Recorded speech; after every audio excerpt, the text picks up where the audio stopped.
Hey everybody, it's me, Angel Benton, and tonight I'm doing another. I look a little fat. Let's see if I can try to sit up straight. Maybe my poor posture is the issue.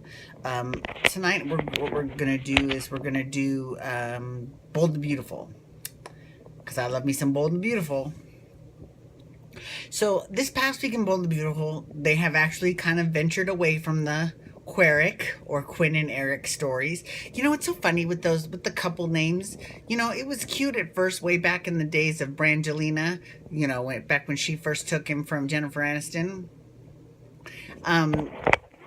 Or Bennifer actually was the first one, actually. But now it's kind of it's done. Like I'm over it, but whatever. It's a huge thing in soap operas. They do that with everybody. So anyways, so the Queric scenes, you know, they've been still there, but they've also now kind of filtered into other stories. And here's one story that I hate. I hate it, I hate it, I hate it. And this is Maya and Rick asking Nicole to be their surrogate again. I mean, okay, this is something that I know a little bit about because I am looking into doing something similar to this for myself. And so I know that it is not impossible to harvest her eggs. Why does she have to carry the baby? Why did she even have to carry the first one? Like, I get that they want to have an Avon and Forrester baby. I understand that. That makes sense, okay? That is not the issue. The issue is, why did she have to be the one to carry it? That doesn't make any sense. Why not get a whole bunch of her eggs, use his sperm and make a whole bunch of embryos? Because they're fucking rich. They're the Forresters. They can afford to pay to have someone keep the embryos, right?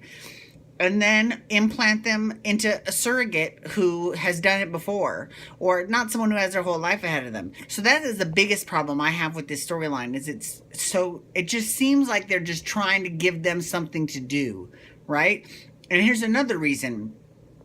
Zende now all of a sudden has a problem with it again. I mean, really? I thought the whole point of his whole come to Jesus moment that he had in the hospital when she was giving birth was for him to say, you know what, I'm okay with you doing this, you know? So if she's considering doing it again, why is he surprised? Why is he now acting like, oh, well, your family wouldn't like that? Fuck you. Girl, bye. That's what I have to say. I'm sorry. Zende has done nothing but just turn me off since he's been here, since he's come home. You know, he's just been acting very anti-Forrester. Not in a on purposefully way, but I mean, it's just very annoying. I'm just sick of the character assassination on both of them. Get them new people, you know? I really enjoyed the Sasha Thomas flirtation, and I'm kind of disappointed that they're not going anywhere with that. Hopefully that they'll come back with that later in, you know, as time goes on with Caroline and he realizes, you know, grass is not always greener on the other side of the fence. Okay. So that is the big thing. Another big thing is RJ. I mean, I don't feel like if they're going to bring RJ home. Now, today they had him in a scene today with the whole family at Eric's bedside by the hospital. Oh, let me tell you something else. Okay, so every now and then, people on Twitter really surprise me. And one of them came up with this idea that I think is a brilliant idea. And that is that they should pair Katie with Thorne. Now, granted, the Logan sisters and the Forrester brothers and Eric, their father, have been through each other many times, right? But, you know, we've never seen a Katie Thorne pairing. And Katie, in a way, reminds me a little bit of Macy Alexander. And I think that would actually not be a bad thing. You know, she doesn't remind me that much of Taylor, but she does remind me a little bit of Macy. So I think it would kind of be a good thing for Thorne to... Plus, it would give Thorne something to do, to come back. You know, we love seeing Windsor Harmon on screen. Let's give him some story. I like the whole Windsor Katie idea. I like that a lot. Windsor, Thorne and Katie idea. I kind of like that idea a lot. There's this one chick on Twitter, I don't know, but she goes back and forth between using character initials and their real actor initials, and it really is annoying because it's very difficult to keep track of what the fuck she's trying to say. So she'll be talking about, you know, it's just very difficult to understand what's going on with her. But, anyways, that was a little random and just out there, so I just thought I'd say it. So let's see. That's all that's been going on there, and I'm just over. I'm over Steffy. I'm over Steffy and Rich. I've said it a million times. I'm over them both. They're both acting like spoiled children.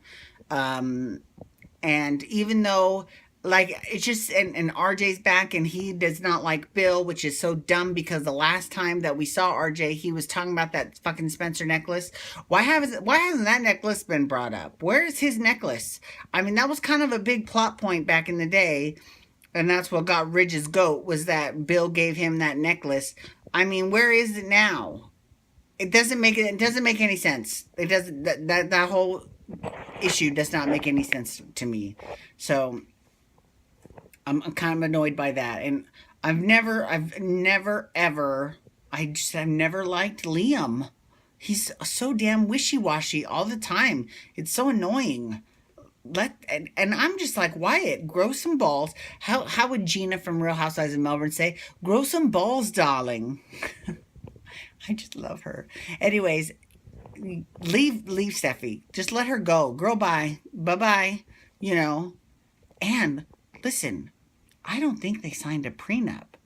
So let her go and then take her for half her money. Right? That would be amazing. If he's like, okay, yeah, you want to be with my brother? That's fine. Just give me half of everything you own. That would kick ass. That would be the greatest. I would love that. We'll see what that happen. I doubt that will happen, but that would be fierce if it did happen. Just because all he's been doing ever since she left. Now, he had a hot moment of testosterone-fueled masculinity when he told Quinn the truth. And he was ordering Ridge around saying, don't get your hands off my mother. Oh, that was great. But ever since then, it's gone back into, you know, feminization of Wyatt. I'm over that. Let's give them the change of scenery. Like, let him show him at work or, you know, something. It's just annoying. I'm sick of hearing Steffy, you know, bitch about Wyatt and Quinn. I mean, it's like, as much as Steffy says that Quinn is obsessed with her getting into her family and blah, blah, blah, Quinn is the one always being talked about, not the one talking about Steffy or her family or anything like that. She talks about her man Eric because she loves Eric, but Steffi's the one that's constantly obsessed with Quinn. And here's another thing, too, that kind of pisses me off. This is about Liam. Liam acts like Quinn is just like Satan. Like, he says, you know, I know firsthand she's Satan. But here's the thing. If she was really Satan, right? If she was really that awful, and this is before she changed, right? If she was really that bad, would she have actually taken him somewhere when he passed out in front of the car? If she was really that bad, she would have taken him to a cliff and thrown him over it. Or, you know, she took him to a place and she took care of him and nursed him back to health. I mean, like, now, granted, she did take advantage of the situation. I will totally admit that. She did. But she's not as evil as everyone is making her out to be. They're making her out to be some, villain from the Rocky and Bullwinkle show twirling his mustache. It's just, that's so stupid. That just annoys the hell out of me. I'm so annoyed with it. And I can't wait for Eric to start talking again, because I like the John McCook scenes. And I like that he's in scenes now, but it's just annoying because he can't talk. So, you know, I want him to give Ridge a real what's up, and he can't really say anything because, you know, he sounds like the kid from Malcolm in the Middle. Right? I know that's awful. I shouldn't make fun of that. But he does sound like the kid from Malcolm in the Middle. Anyways, so that's the deal with Bold and Beautiful. But I love it. It's still great. But there's just some areas that really, really need help.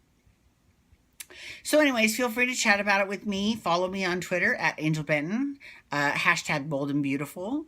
Tomorrow I'll be talking dancing for relevancy. I think I said I was going to be talking about that today, but I'm not. I never talk about dancing for relevancy on Tuesdays. I always do it on Wednesdays. So I don't know what the fuck I was talking about. And then below deck after that. So, anyways, thank you so much for logging on today. Peace out. Wubba, wubba, wubba.